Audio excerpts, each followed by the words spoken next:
Interesting SCO summit थी क्योंकि इसमें सबकी नजरें तीन ममालिक पे थी, रशिया, इंडिया और चाइना। और इन तीनों ममालिक की जो मैसेजिंग थी वो एक मुल्क की तरफ थी और वो थी अमेरिका की तरफ। जब इमरान खान जाता है तो सूरत हाल देखें, और नीचे फॉर्म 47 वाला जब खड़ा होता है तो फिर सूरत हाल देखें। तस्वीरें बोलती हैं।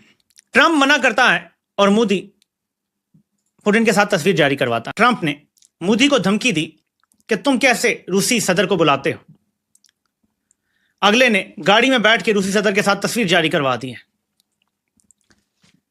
फर्क बिल्कुल वाजिया है, इसमें कोई शक की गुंजाइश बाकी नहीं है। इस साल की अगर कोई सबसे ताकतवर तस्वीर है तो वो यही है। देखिए कैसे पुतिन और मोदी को एक कार में देख अमेरिका के सुर बदल गए हैं। जो अमेरिका पिछले 2 महीनों से भारत को गालियां दे रहा है, वही अमेरिका भारत के साथ दोस्ती के कसीदे पढ़ रहा है। अमेरिकी विदेश मंत्री ने कहा कि भारत और अमेरिका के लोगों के बीच स्थायी मित्रता हमारे सहयोग का आधार है। यही रिश्ता हमें आगे बढ़ाता है। बताइए, अमेरिका का एक नेता रूस से दोस्ती के लिए भारत के ब्राह्मणों को गालियां दे रहा है तो दूसरा भारत के लोगों की तारीफ कर रहा है। यही अमेरिका का असली दोहरा चरित्र है। आने वाले दिनों में आप देखिएगा कि किस तरह से अमेरिका भारत के घुटनों पर बैठ जाएगा। जरा देखिए कि हमारा लीडर चाइनीज प्रेसिडेंट से कैसे मिल रहा है और इंडियन प्राइम मिनिस्टर की सूरत अहवाल क्या है। ये हमारे वाला मांगत जो शेरवानी पहनकर इंतहाई कलमजी लगता है, कम से कम शेरवानी ना पहनने दें उसे, खास तौर पर जब ऐसी जगहों पे जाना हो। वो सूट शूट पहन लेता है, चलो ठीक है। अब तो सफारी में जाए हैट पहन के कि जी मैं सीधा सैलाब से आ रहा हूं, क्योंकि उसके फौरन बाद उसने अपनी दुकान खोलनी होगी। वो लग रहा था तारीख भुगतने आया है। जबकि मोदी को देखो, जब नानो घर गया होता है। आप देख लीजिए, स्क्रीन पे आपको नजर आ रहा होगा। लेकिन इस तस्वीर से जो असल चीज मैं अखज़ करना चाहता हूं वो ये है कि अगर अमेरिकी सदर के मना करने के बाद ये पाकिस्तानी वज़ीर आज़म ये काम करता, यानी अमेरिका ने मना किया कि तुम पुतिन के करीब ना हो, कोई भी पाकिस्तानी वज़ीर आज़म ये काम करता तो पाकिस्तान आने से पहले पहले अदम एतमाद आ चुकी होती है। मैं आपको बता रहा हूं, या उसका तख्ता उलट दिया जाता और मार्शल लॉ लगा दिया जाता और अमेरिका से कहा जाता देखो ये तो आपके मुखालिफ जा रहा है, हमारा साथ दो, हम आपके साथ हैं। और ये होता रहा है और ये आज भी होना था, और इमरान खान के साथ इन्होंने यही किया। ये जो एससीओ का समिट हुआ है, इस एससीओ के समिट ने अमेरिकी डॉलर की तबाही पर दस्तखत कर दिए हैं। वक्त बदलते देर नहीं लगती और ये अमेरिका के अंदर बड़ा महसूस किया जा रहा है। देखिए, ट्रंप का ये पत्ता भी नाकाम हो गया है। सबसे बड़ा उसने कहा था कि मैं इंडिया को सिखाऊंगा सबक और बाकियों को बताऊंगा कि देखो मैंने काम किया। मसला ये हुआ, खेल हो गया उल्टा। तो जब उल्टा खेल हुआ है तो इस वक्त सिनेरियो ये हुआ है कुछ कि डोनाल्ड ट्रंप इस वक्त मुकम्मल तौर पर फंस गया है। उसने इंडिया को सजा देकर 10 लोगों को, ममालिक को लेसन देना था। इंडिया ने स्टैंड कर लिया। जिस तरह के लोग होते हैं ना, वो अपनी तरह के लोगों में बैठते हैं। उनका उठना बैठना अपनी तरह के लोगों में होता है। यकीन माने ये परफेक्ट पिक्चर है। कबूतर बा कबूतर, बाज बा बाज, अता तारड़ ऐसे लोगों के साथ बैठे होते हैं तो मुल्क की इज्जत भी खराब होती है, वकार भी खराब होता है और मुल्क के अंदर हर चीज तबाह हो जाती है। तो आसिम मुनीर जो है वो असली में चीज जाके जो भी डीलिंग है चाइना के साथ वो करेगा। पहली चीज, इनको ले जाना आसिम मुनीर को मजबूरी है, क्योंकि असली बात पाकिस्तान की आसिम मुनीर करेगा। अच्छा, आर्मी करती है पाकिस्तान की बात, सिविलियंस का कोई लेना देना नहीं है। ये जो 25 करोड़ आवाम है, ये भेड़ बकरी है, इनकी कोई औकात नहीं है। ये फैक्ट है। किसी पाकिस्तानी को बुरा लगे, मैं आपसे माफी चाहता हूं, लेकिन fact of the matter is कि आपकी 0% औकात है। आपको कोई नहीं पूछता।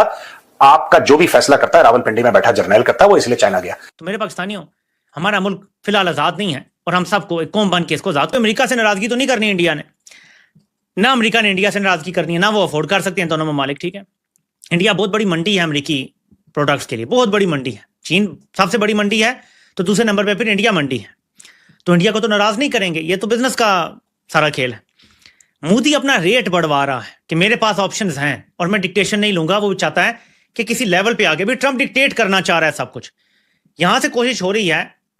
नमस्कार, जय हिंद दोस्तों, स्वागत है आपका नए वीडियो में। दोस्तों, प्रधानमंत्री मोदी ने चाइना की धरती से अमेरिका को एकदम स्टैंड क्लियर अपना कर दिया है कि हम तुम्हारे किसी भी दबाव में नहीं आने वाले, ना ही हम तुम्हारी किसी शर्तों के सामने झुकेंगे। ट्रंप और ज्यादा चिढ़ सा गया है और उन्होंने पाकिस्तान को तो एक ठेंगा दिखाई दिया। जैसे हम सभी ने देखा कि पाकिस्तान के प्रधानमंत्री शहबाज शरीफ मोदी और पुतिन के सामने वेटर टाइप में खड़े थे। तो वो तो हमने सब देख लिया कि पाकिस्तान की औकात सिर्फ एक भिखारी की है, वो जहाँ भी जाता है पैसे मांगने के लिए ही जाता है। अब प्रधानमंत्री मोदी ने रूस और चाइना के साथ मिलकर अमेरिका को भी ये बता दिया कि हम तुमसे डरने वाले नहीं है। जो तुम चाहते थे कि हम पे डिक्टेट कर सको, तो ये इंडिया के साथ नहीं। तो दोस्तों, वीडियो पूरे देखिएगा, पसंद आता है तो चैनल को सब्सक्राइब करिएगा। कमेंट में बताइएगा कि आपके हिसाब से ट्रंप के इस स्टैंड पे क्या होना चाहिए। डोनाल्ड ट्रंप अमेरिका की तारीख का बदतरीन प्रेसिडेंट साबित होगा और जब तारीख लिखी जाएगी तो पता चलेगा जब अमेरिका की बर्बादी का उरूज आया था तो उसमें डोनाल्ड ट्रंप का हाथ है। पुतिन ने डोनाल्ड ट्रंप की रणनीति का इस्तेमाल करते हुए ही डोनाल्ड ट्रंप की धज्जियां उड़ा दी। पुतिन ने ट्रंप को दिखाया कि जो लड़ाकू विमान तुम मुझे दिखा रहे थे, वैसे ही अमेरिकी लड़ाकू विमान भारत पाकिस्तान में घुसकर उड़ा आया। अब वही भारत पूरी मजबूती के साथ हमारे साथ है। पुतिन ने यह भी बता दिया कि अब रूस और भारत और भी तेजी के साथ आगे बढ़ेंगे। बताइए, इससे बड़ा तमाचा डोनाल्ड ट्रंप के लिए क्या हो सकता है? यानी आज भी तस्वीरें तो बहुत अच्छी थी, पुतिन नरेंद्र मोदी की, प्रेसिडेंट शी की, वो हाथ मिला रहे थे, हंस रहे थे, बातचीत कर रहे थे। लेकिन जैसे मैंने पहले भी कहा कि बहुत ज़्यादा लॉन्ग स्टैंडिंग इश्यूज हैं भारत और चीन के दरमियान, जो रातों रात हल नहीं हो सकते। आज भी अगर आपने देखा नरेंद्र मोदी की तकरीर में उन्होंने तनकीद की किस पे? चाइना के बेल्ट एंड रोड प्रोजेक्ट पे। अच्छा, उन्होंने नाम नहीं लिया, लेकिन उन्होंने तनकीद की कि ऐसे मंसूबे नहीं होने चाहिए जिससे दूसरे ममालिक की सॉवरेनिटी पे असर पड़े। तो उनका इशारा जो था वो BRI की तरफ था। और फिर इसका उन्होंने उनकी मिसाल दी कि देखें, हम भी तो चाबहार पोर्ट बना रहे हैं, लेकिन हम किसी मुल्क को डिक्टेट नहीं कर रहे।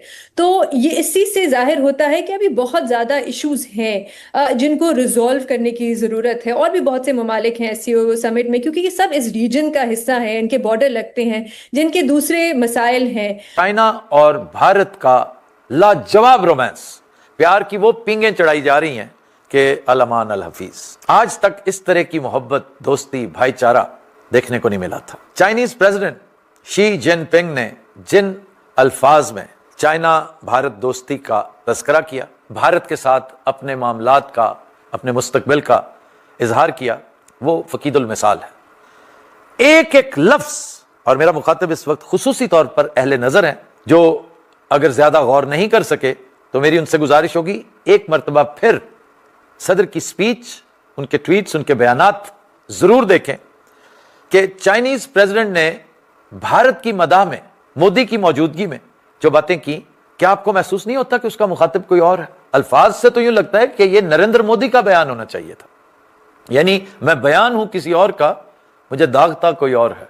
ये सदर शी ने दरअसल मुखातिब किसी और को किया है, किसी और को यह बताने के लिए कि होर चुप हो। और ये इंतहाई अलार्मिंग सिचुएशन है जो इस बयान, इस दोस्ती और इस मोहब्बत के नतीजे में पैदा होने वाली है। एक छोटी सी मिसाल मैं हमेशा गुजारिश